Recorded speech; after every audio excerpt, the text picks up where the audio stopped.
Good evening. So I was just watching Ryan Boundless and his one phrase destroyed his innocence. It took me 10 minutes to stop crying. So I thought I'd do a challenge to his sob story, and so here goes.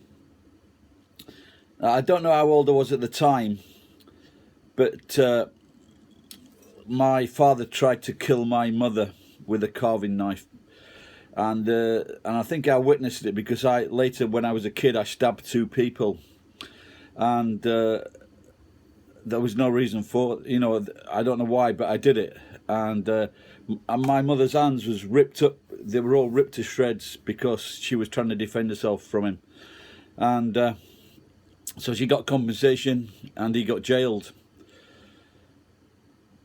And then me and my second brother went to see my dad in jail. My mum took us, and that was a bit embarrassing for my mum. And it's very strange when your dad's in prison, and there is shame to it without a doubt. And one kid at school called Paul Thompson came up to me and said, I know your dad's in prison, but I won't tell anyone." And then I remember one time, my mum didn't, because my mum was generally crying on the sofa, and as a young kid you don't know why she's crying, but when you get older you realise why she's crying, because she had a miserable life, and she was always getting beaten by my dad, and she was getting beaten by him because she was asking for money, but my dad spent the money in the pub, or lost it on racing, and he actually got jailed on his wedding night, my dad. That's how much of a cunt he was.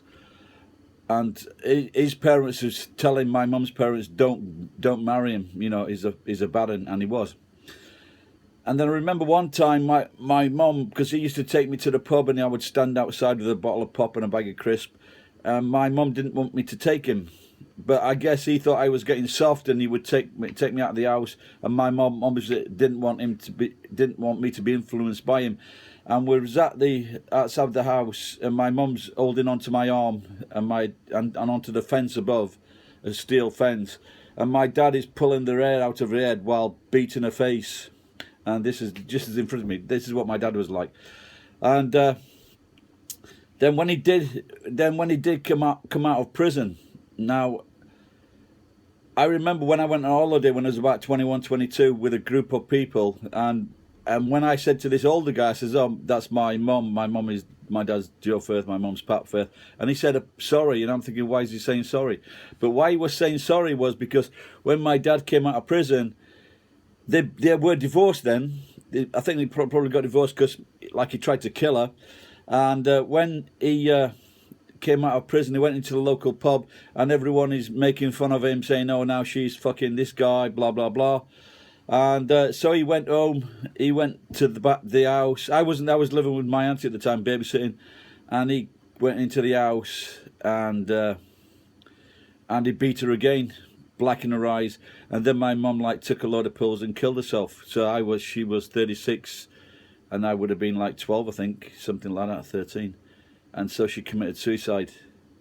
And then my dad was jailed again for a year or something like that, probably for doing his parole or something to do with that. Then he came out again. My sister looked after us for a year.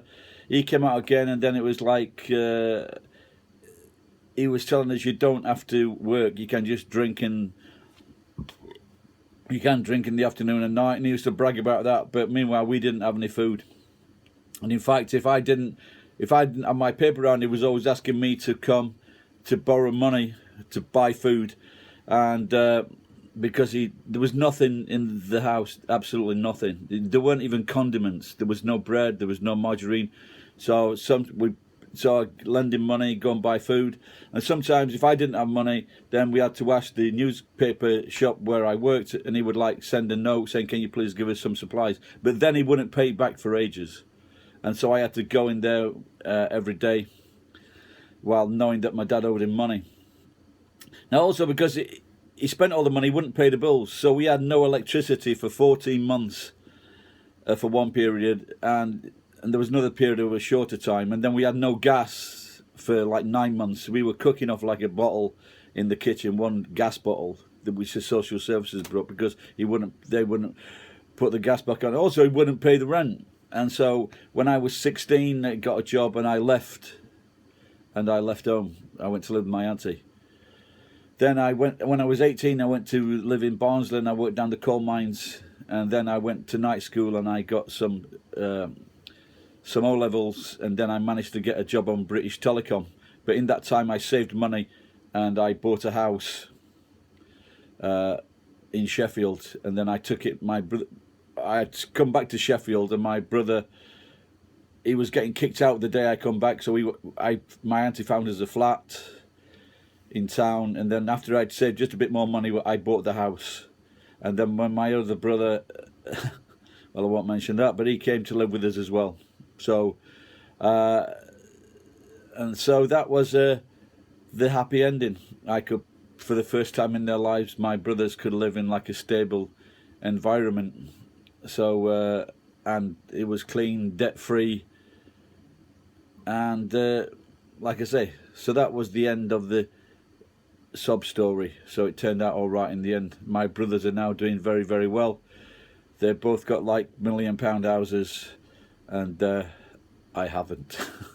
Anyway, so thanks for watching, and here's a nice glass I found the other day in the cupboard. Cheers. Don't watch Ryan's video, because he'll fucking have you in tears. Bye bye.